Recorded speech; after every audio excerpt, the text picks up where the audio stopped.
What's up, YouTube? We're back with another Arcane-inspired deck today. This time we're coming straight out of the labs. We're gonna take a look at Mono Piltover Zaun centered around the two Piltover genius inventors, Viktor and Heimerdinger. This deck is mostly based around the tech tribal. It tries to swarm the board with a bunch of robots, and we also run some PnZ burn spells as optional removal or finishing power. To help us with the swarm game plan, we run 3 copies of Hextech handlers as well as iterative improvements to get even more of those. This card kind of single-handedly carries the whole tech archetype. It's incredibly good. Definitely one of the best cards of the recent expansion. And in case the swarm game plan should not work, we also have another win condition, actually a couple of win conditions, and that would be, for example, giving Viktor an elusive Sumpworks map off of Sumpsnipe Scavenger, growing him insanely large first with the augment keyword and then trying to one-shot your opponent's nexus. Or we could also just try to get a glorious evolution online and just have any units grow incredibly large. For example, the Daring Poros from Poro Cannon, and try to set up a big attack, a big OTK, with everything having 10 or more attack. Now, I'll talk you guys through all of the cards in this deck first and the purpose of them. Adaptatron is one of the key enablers in this deck. We usually don't want to trade this unit aggressively, but it's one of our backline engines. So as 1-mana 1/3, it's already alright. Against aggro, we can also often block an attacking 2/1, but really becomes huge once you get a Hextech handler online. This becomes a 2/4, and the main reason, or the main advantage upside of having it in this, is if you give it elusive off of a Sumpworks map. Because the way Adaptatron works is it does not only get the keywords from text that get summoned in you, but it also gives them the keywords that Adaptatron currently has themselves. That means after Adaptatron has elusive and we play something like a production search, for example, all of these bots will get the elusive keywords. And of course, the same applies to all of the Heimerdinger robots.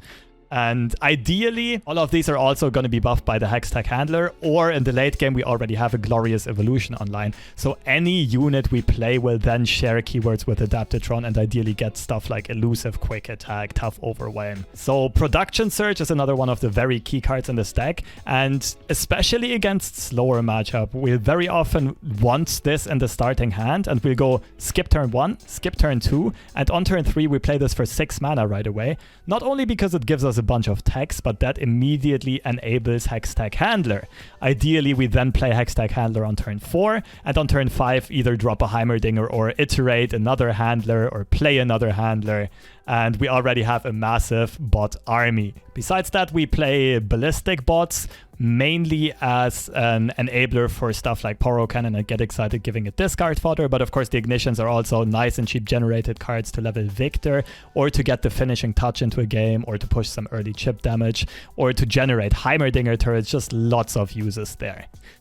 We play triple Ferros Financier. This one's definitely a flex spot, but it is a very nice card to have some early game presence while also scaling incredibly well into the late game by giving you a spell that will for sure enable Hextech handler, or get some big Heimerdinger turrets, or even find spells that are just super useful, like Progress Day, Glorious Evolution, maybe True Shot, Barrage, Shock Blast if you currently need it. Just super flexible. So I've already talked about Sumpsnipe Scavenger. The 2 best uses would be putting it on Adaptatron or a very big Viktor or Ballistic bot. We can of course also put it on something like a T-Hex we get off of Heimerdinger. Now, why Heimerdinger is in here should be very self-explanatory. Viktor, of course, once he is leveled up, is going to synergize greatly with Glorious Evolution, discounting everything by 2 instead of just 1, and just a consistent value generator, very flexible, and a great target for the Sumpworks map. Besides that, the cards I didn't touch up on yet are the PnZ removal package. It's just very neat in the current meta. If you still run into a lot of Lyric, into a lot of Poppy Z and so on, a lot of aggressive decks, Thermo Beams, Mystic Shots, Get Excited, they're all going to do wonders. Poro Cannon also super good and super flexible there. You can often get a blocker on turn 1 if you need it, but at the same time in this deck, they're insanely good finishers if you pair them with Glorious Evolution, and they're also incredibly good at leveling up Viktor. And the last cards I didn't touch up on yet. 1 Progress Day. This deck can sometimes run out of steam, especially if Viktor or Heimerdinger get removed immediately. Of course, then we can still iterate another Ferros Financier or whatever we currently need for value, maybe something on our opponent's side. But it is nice to have this as the back pocket and also as an additional enabler for the Hextech handler. And Glorious Evolution I already explained. We can swarm the board easily, we can get elusives fairly easily, and then the card is just insane as an additional finisher. Now for the mulligan and game plan against aggro decks, I would only look for early units as well as removal. We will eventually outvalue aggro decks anyway, so the only thing that matters in the early game is to take as little damage as possible to our Nexus. And against greedier decks, I would look for value engines right away. Probably stuff like Ballistic Bot, Viktor, Heimerdinger, but especially Production Surge in the opening, and even more especially so if you pair that with a Hextech handler. Handler is going to be one of the best cards in the deck against any type of mid-range or slower matchup. And as for tech options, you can definitely consider putting stuff like Neandroid in there, but especially also maybe Assembly Line, Shock Blast, Forge of Tomorrow, those kinds of things. A few more triggers to get the Hextech handler online early. I personally didn't really feel like they were necessary. The deck felt surprisingly well-rounded and strong and efficient considering it is a mono PnZ deck. And a lot of people have been asking me, doesn't it make more sense to include a second region? Yes, you would probably get a stronger deck out of it, but first of all, it isn't as cool of a role-playing deck as this full-on lab/tech deck. And I mean, after all, style points are the most important thing in life, right?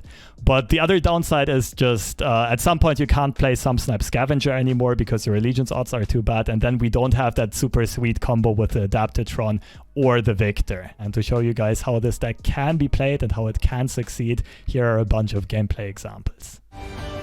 Is it the mustache? Who knows? Let's hope it holds. What is this? Could this be like War Mother? FTR? We'll definitely go for a greedy opening. It's a good hand. Feel the Minah. I guess it's like 3-2-1 or 3-1-2. Yeah, the split can make sense.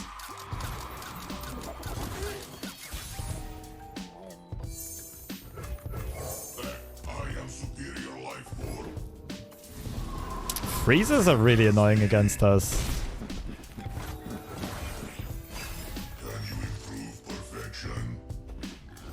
But they don't really have effective ways of dealing with Heimerdinger. Are we still sure this is Feel the Minah?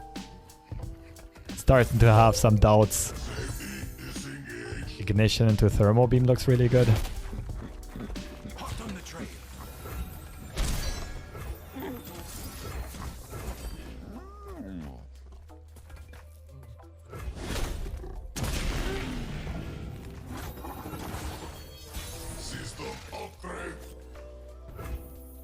I mean, we could just bop this in early, it's not bad.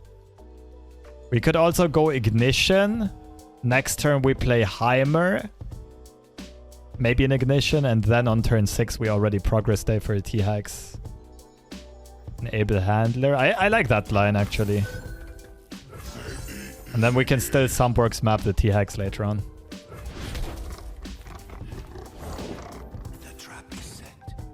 Ay caramba. Nexus has health as a resource. This is perfectly fine. These stories were true. Is it just Production Surge? It's so weak to an Avalanche though. Could just take 11. Maybe just Heimer and trade the Ballistic Bot in. What's the point of mono PnZ? Style points. Also just some classic role-playing. Palm on Heimerdinger. Okay, so our opponent probably doesn't have Avalanche, Ravine, or a Ping. Otherwise, they would have wanted me to take a block like this. What about Get Excited? Into Production Surge for 6. Looks pretty good, actually.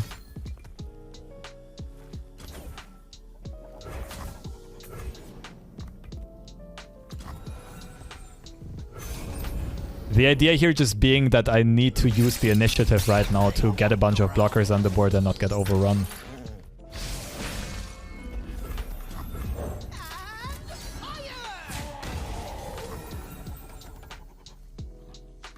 feel like the bot did his job.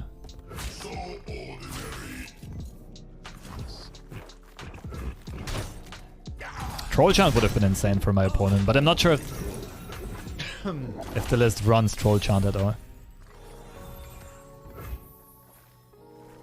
I really need to go for the 6 cost one. Elusive turret's too good.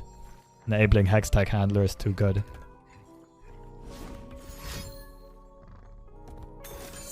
God damn it. That card exists, I forgot. Don't play another Yeti. It's not a Yeti, I suppose.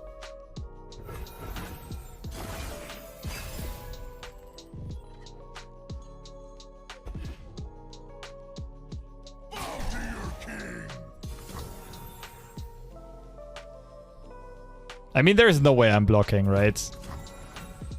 Comeback time.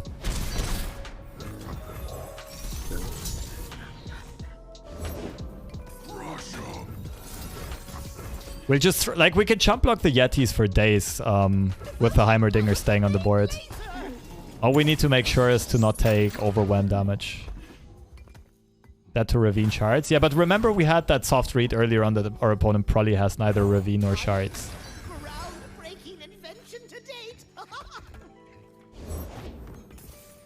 I suck at hand reading. Okay, we're getting an elusive T-Hex though. If we do want to Adaptatron handler Scavenger, is that better? Yeah, I think so. We need a wide board.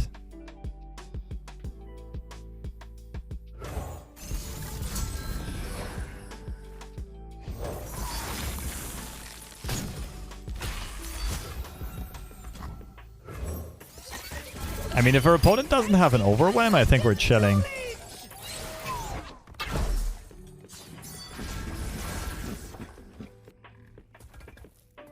But that is very optimistic. I'm not gonna lie. Can push 12 damage.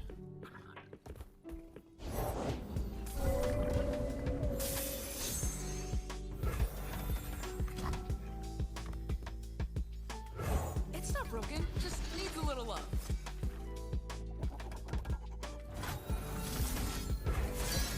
Two lefts, then a right.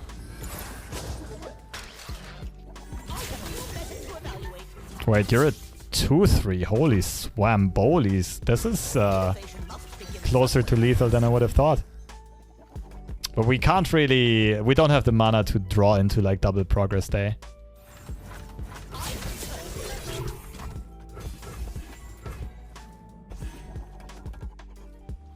Alright, hold. We just need to survive one more round. The issue is our opponent probably has... like, went for a slow speed scattered pot, which is probably going to be a fielder rush. But we can get a 10-10 T-Hex. But our Heimerdinger is vulnerable. So if that's the case, we're kinda toast. Oh wait, this is vulnerable and we can override it. Oh, let's go! We're actually not dead.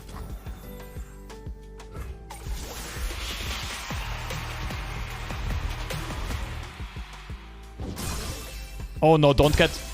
Okay. If my opponent would have pulled both Tryndamere and Sejuani, we would have been dead. But here? We're chilling, right? 10-10 T-Hex. Hello there. Override the vulnerable unit. And now we have a perfect Tryndamere blocker.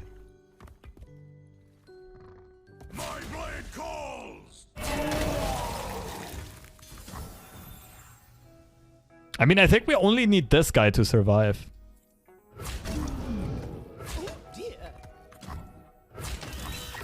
Could just go production surge next turn, for example. Or like, bot this turn, production surge next turn. We should be winning. My opponent will have one elusive blocker, but that should be fine.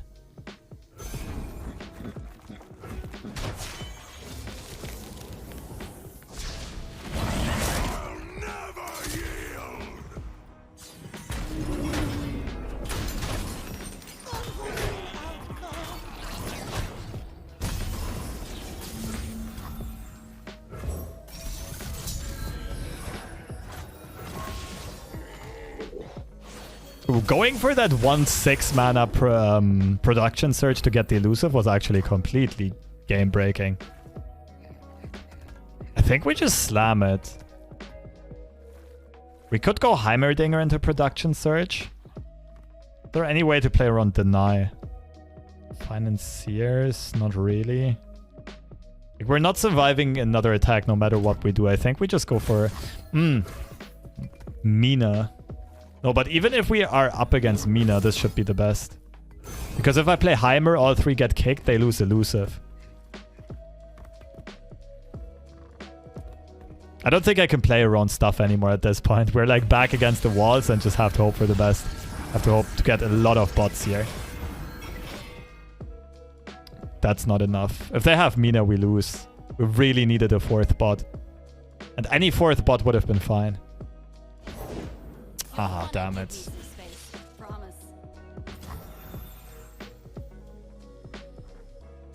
Let's go back to their mana cost, right?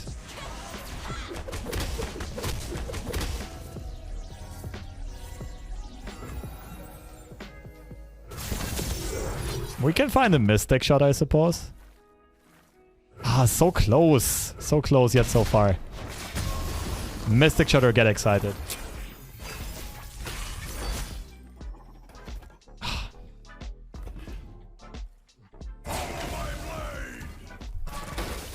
Ah, GG though.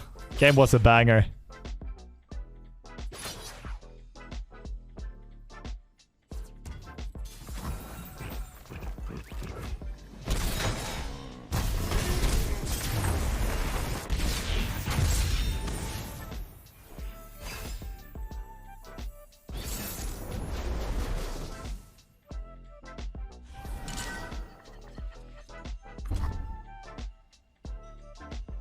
Kalista Viego. I assume this is gonna be a big Citria deck. So we're going pass search. And then we look for handlers.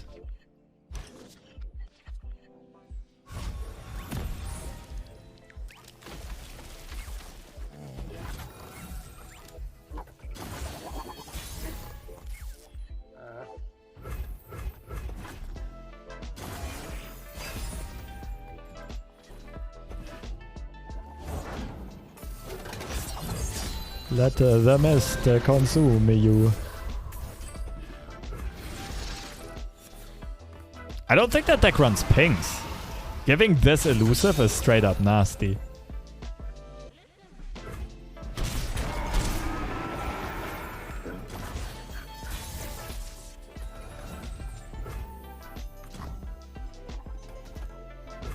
No one knows these streets like me.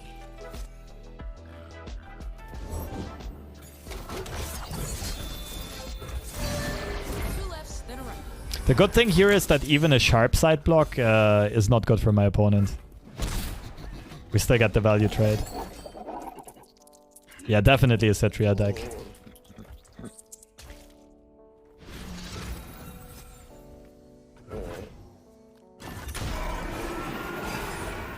So I can play Poros, iterate one. Push.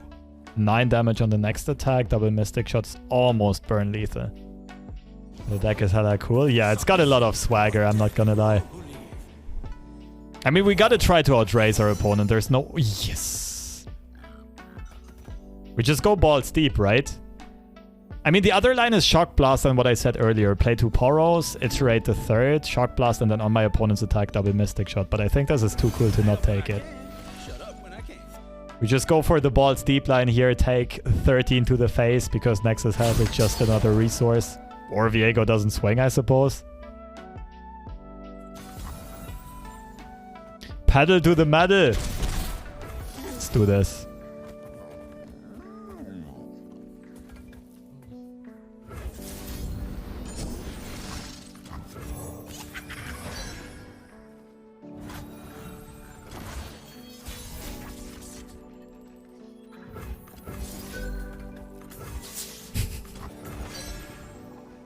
What is my greatest lore achievement? That's a really good question. I mean, this gets pretty close. Withering Whale and that deck? Definitely not. I don't think there's anything my opponent can fight. Not even double sharp side saves them. GG! That's a creative way of closing out a game. Don't have much, but it's enough. Hey, that was a good one. That was a good one.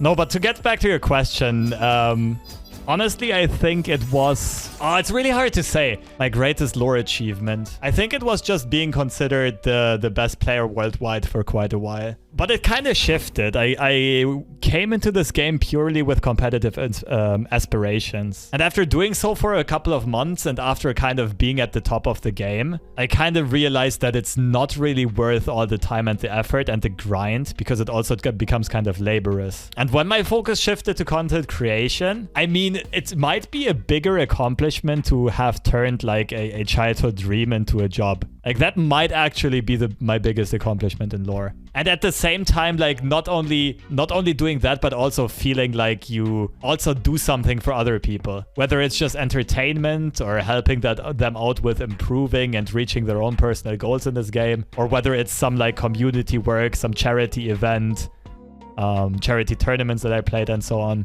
Like being able to do that while at the same time having that feeling to actually move something in the world. That's probably the biggest accomplishment anyone can have in this game, to be honest. All right, that got too deep. Let's play another game of Mono PnZ.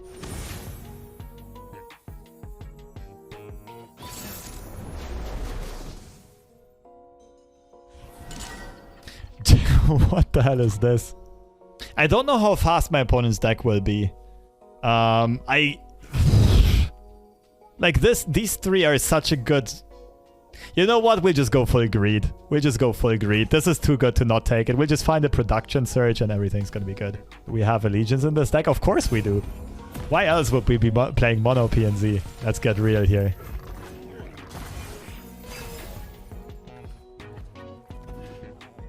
So I want to go pass just for the...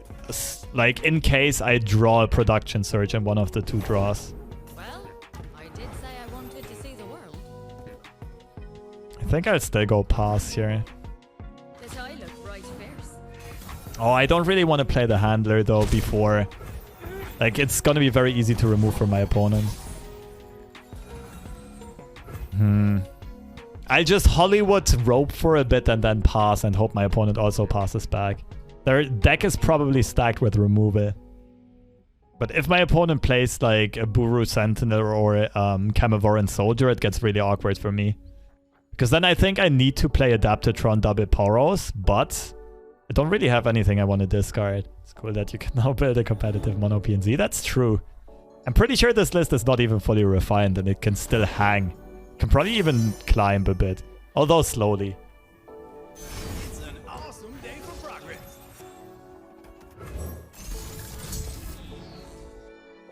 Copy the Financier. I really want to copy my own Hextech handler though.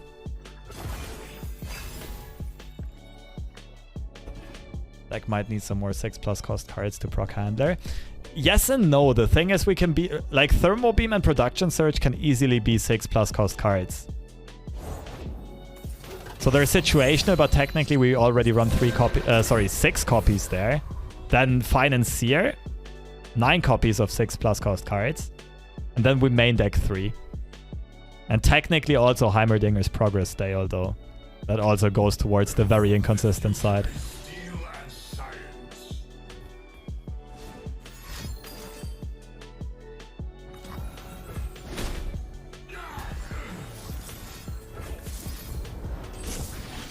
Okay, that's one beam that cannot hit Heimerdinger anymore. Always gotta try to find the positive. Allegiance guy works really well on Adaptatron. Yes. Absolutely. I feel like we're dead, but...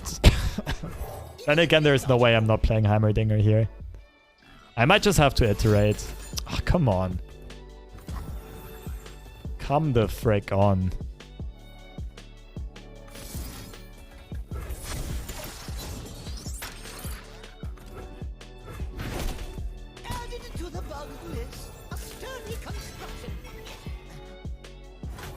Alright, we're gonna try to set up a weird Poro lethal with Glorious Evolution. Is that even possible? Probably not. His eye is right fierce.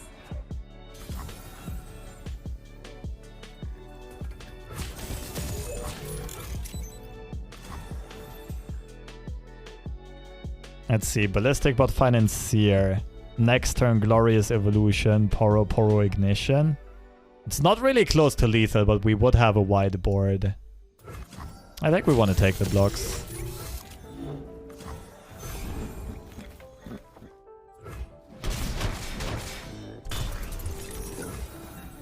I was thinking if there's some line with Sumpsnipe Scavenger.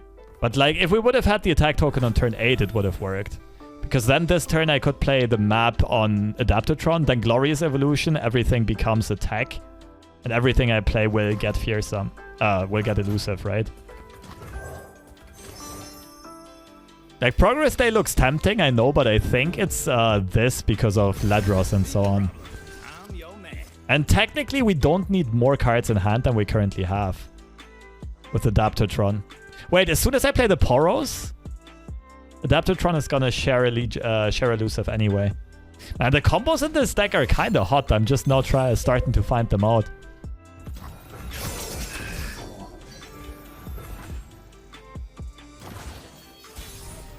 Poros are gonna be tough as well.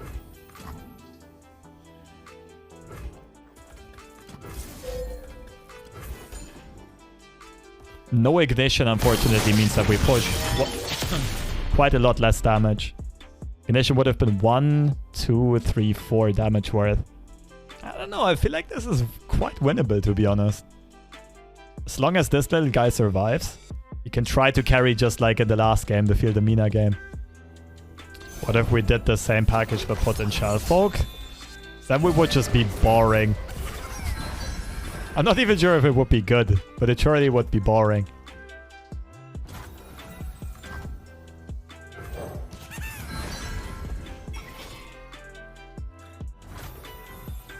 Could my opponent have a box? Like, what if I say I don't want to take the damage? The way my opponent's been roping the whole time, it looks like they should have removal in hand. And I think we OTK them on the next attack anyway, so I think end round is best, actually. Like, the safest line of play, at least. Is it legal to play PnZ without Jayce? I mean, we're role-playing a laboratory deck. Viktor, Heimer, and all of the tech cards. There's no... Like, Jayce would kind of fit, but not as good as these two. Why not attack? I just explained it.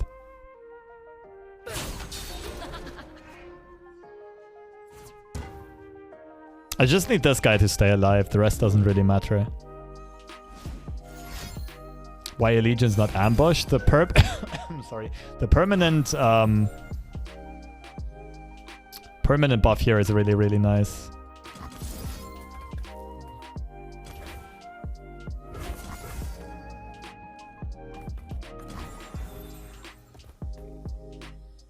I mean, I think I really, really, really need this guy to stay alive.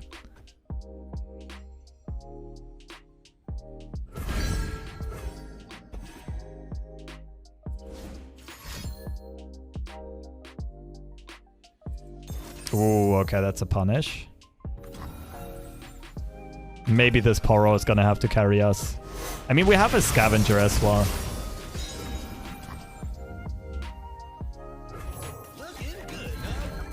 Why not target the 5/3 non-elusive? Might have been better play. I was just thinking that this is gonna be a really good blocker here and still survive. But yeah, it might have been better to target the Financier.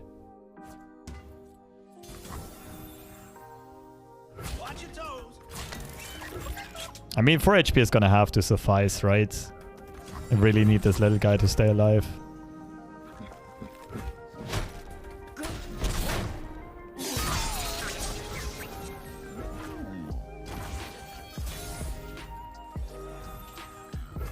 I mean, technically we have lethal in hand.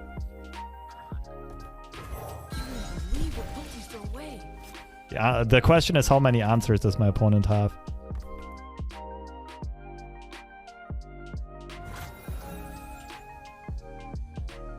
So I could slam map here, put both on the stack.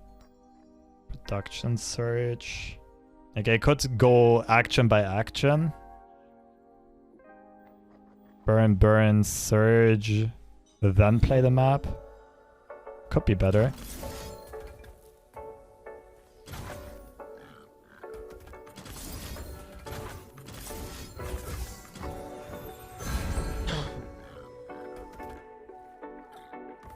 Surge could be countered by box, absolutely. I'm not sure if a box is being played in this deck right now, though. The thing is, it doesn't really get countered. Like, the surge units don't really matter, right? The only question is if my opponent can remove the 2 elusives or not. And the punishment for taking it slow here would be stuff like Withering Mist or another Piercing Darkness. Slow speed spells, basically. Ruination, maybe.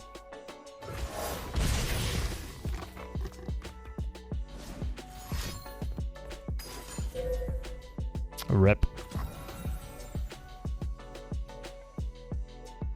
Actually, not that big of a rip, is it?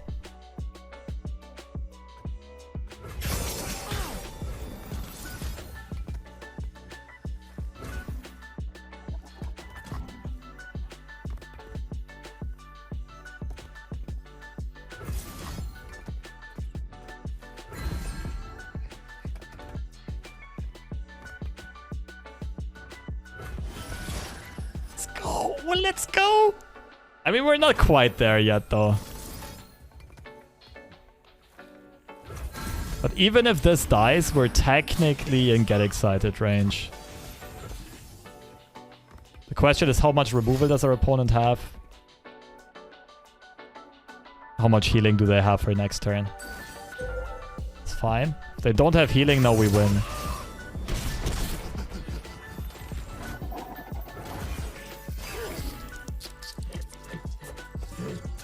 This can also find Shock Blast or True Shot Barrage. She waits for me beyond the mist, my queen.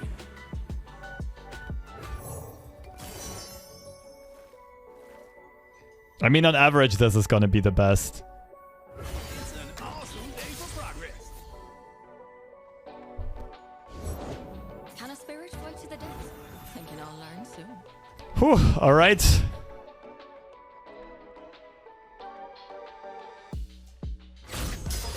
Buckle up. Approach me and I will find her.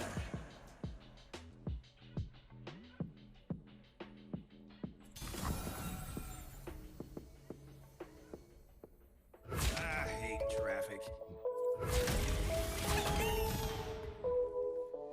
Could risk it and go like this.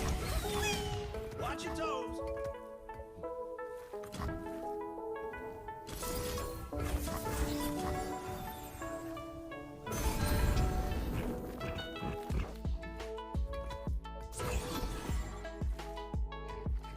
Why pre-commit now? Because if I let combat go through first,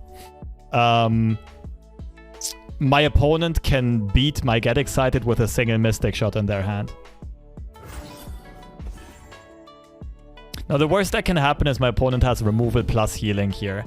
This grows to a 3-3, but I Battle Fury the Poro and I threaten lethal on open attack.